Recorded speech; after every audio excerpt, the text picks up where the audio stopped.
Programa 12. La economía y la sociedad novohispana.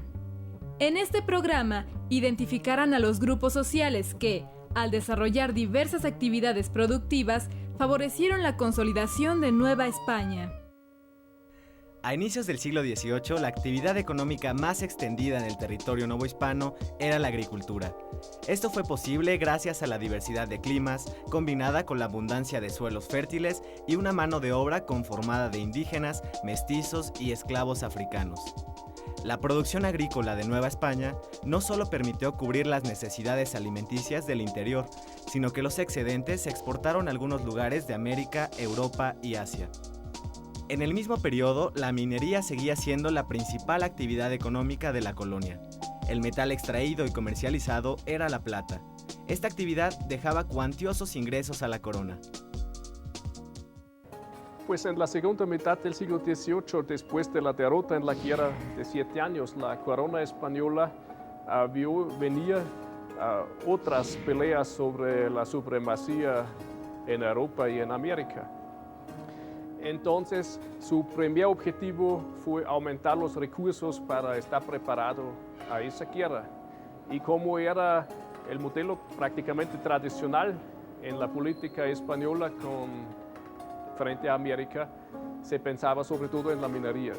Entonces, se realizaban una serie de medidas para estimular la producción de la plata, que había unas ya en la primera mitad del 18 como reducciones fiscales, se generalizó el pago del diezmo en vez del quinto, pero sobre todo había reformas en la segunda mitad del 18. La más importante fue probablemente la reducción del precio del mercurio. También se realizaban otras reformas en la minería como exenciones fiscales para ciertas empresas que podían demostrar que estaban realizando grandes inversiones, y al final ya de la época se consideró a los mineros un privilegio muy grande, es que se fundó el Tribunal de la Minería, es decir, el gremio de los mineros recibía una propia jurisdicción, que fue también un gran privilegio.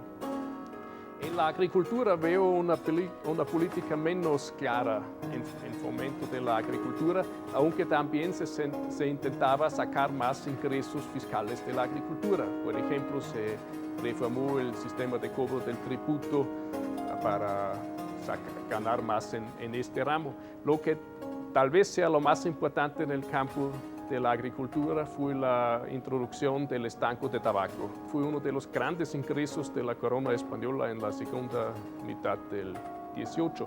Entonces entramos en la segunda mitad del 18 en un auge sin precedente de la minería, y gracias a él también los otros sectores florecían. Había un sistema que se llamó el repartimiento de mercancías, que se dio a los funcionarios reales locales el derecho a distribuir a las comunidades indígenas mercancías, y ellos exigían como cobro la grana. La grana cochinilla se convirtió en el siglo XVIII en el segundo producto más importante de exportación de la Nueva España. La minería impulsó al establecimiento de centros de población. En torno a los yacimientos se edificaron viviendas y tiendas donde se podía conseguir insumos de toda índole y herramientas. Los pueblos mineros fueron habitados por indígenas y mestizos que trabajaban en las minas y por criollos que eran los dueños de las tiendas. Debido al auge económico, algunos pueblos crecieron a tal grado que se convirtieron en ciudades importantes para la colonia, como Zacatecas y Guanajuato. La especialización regional económica dependía tanto de la cercanía a los mercados como a las condiciones geográficas. Los centros de la minería había varios, ¿no? Las minas estaban dispersadas sobre todo el territorio de México, pero sobre todo se encontraban en el norte y unos en el centro también, ¿no? Por ejemplo, Tasco, en esta zona había varias minas, Tasco era más famosa, y después llegando al Bajío, como Guanajuato, Zacatecas. Muy mineros también fue la Sierra Noroccidental, entre Sonora y Chihuahua, Sinaloa también. Menos el noreste, donde había menos minas. Alrededor de esas minas, como ya hemos dicho en otra ocasión, se crearon siempre zonas de abasto, digamos, agrario o también agropecuario, habría que decir. Y bueno, además de eso había otras zonas que se especializaban en cierto producto agrario, como por ejemplo en la zona de Morelos, Cuernavaca, ya desde el siglo XVI había grandes haciendas de azúcar y ingenios, donde se produjo azúcar sobre todo para los mercados urbanos de la Nueva España. Productos que tenían un valor relativamente reducido tenían que producirse cerca de los mercados, si no, no era económico producir esos productos. Hay que estar consciente que el transporte en la Nueva España era un gran problema. No había una red de caminos muy elaborado, entonces el transporte se hizo sobre todo con mulas y con la arriería, que era un sistema de transporte que costó poco al principio, pero costó mucho a lo largo, porque se ahorraba uno en la construcción de caminos, pero había que invertir siempre en las mulas que no eran tan eficientes. Y lo otro sería el clima, obviamente. En las tierras calientes se produjeron otras cosas que en las tierras más frías. Si vamos a las zonas más altas, allí dependía todo del agua. Donde había suficiente agua y terrenos más o menos llanos, se pudo producir maíz o trigo, por ejemplo.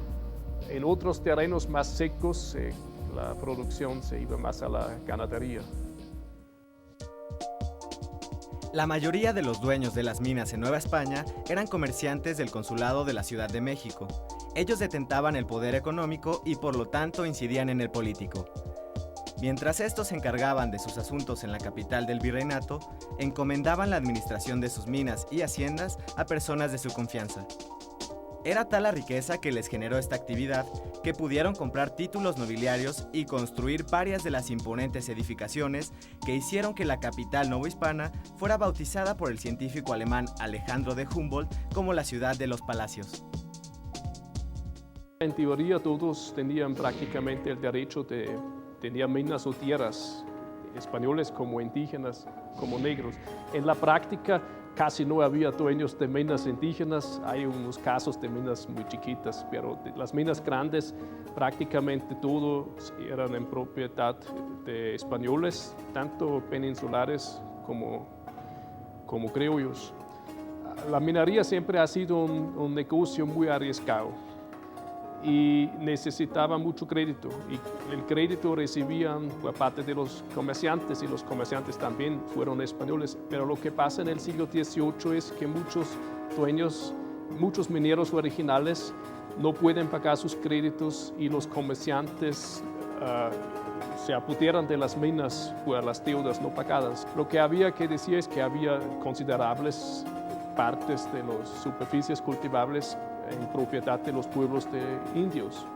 Y eso siguió así hasta el XIX prácticamente, ¿no? Y hay que recordar que la corona española reconocía siempre los derechos tradicionales de los pueblos indígenas y los defendía, incluso lo que no impedía que había abuso y despojo de tierras. Pero las tierras de los españoles, se puede decir, creo sin riesgo de equivocarse, que en la mayoría ocupaban terrenos que quedaron vacíos por la muerte de la multitud de indígenas a causa de las epidemias, y también por arreglos que hacían esos españoles con los caciques.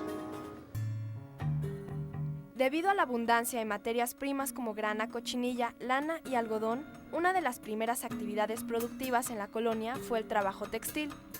Los obrajes eran talleres dedicados a la producción de telas e hilos. Había de diferentes tipos. En los obrajes enteros había más de 12 telares operados por indígenas y mestizos. La mano de obra provenía, en algunos casos, de personas que se encontraban presas y, como castigo, debían trabajar en ellos. En otros casos, las personas percibían un salario por su trabajo.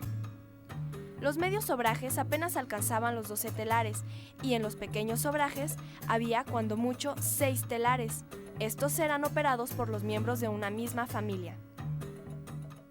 Probablemente las condiciones de trabajo en la Nueva España no fueron sustancialmente peores como que en Europa, pero hay que reconocer que seguramente fueron terribles porque no había estándares de seguridad y de higiene, aunque había unas leyes al respecto, sobre todo en la minería, no se respetaban esas leyes y en sí fueron ineficientes. En las minas se puede leer unas descripciones de viajeros que describen las minas siempre como un infierno, gente que no está acostumbrada a una mina.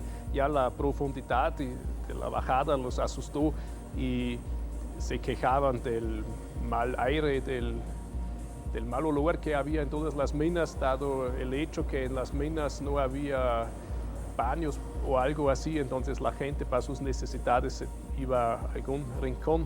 Otro problema son los accidentes, por supuesto, muchas veces se derrumbaron minas, había explosiones por los gases subterráneos, muy temido también fueron los incendios subterráneos porque todos los refuerzos de las minas fueron construidos con madera. No había conciencia en la época de esos problemas, entonces se documentan muy poco.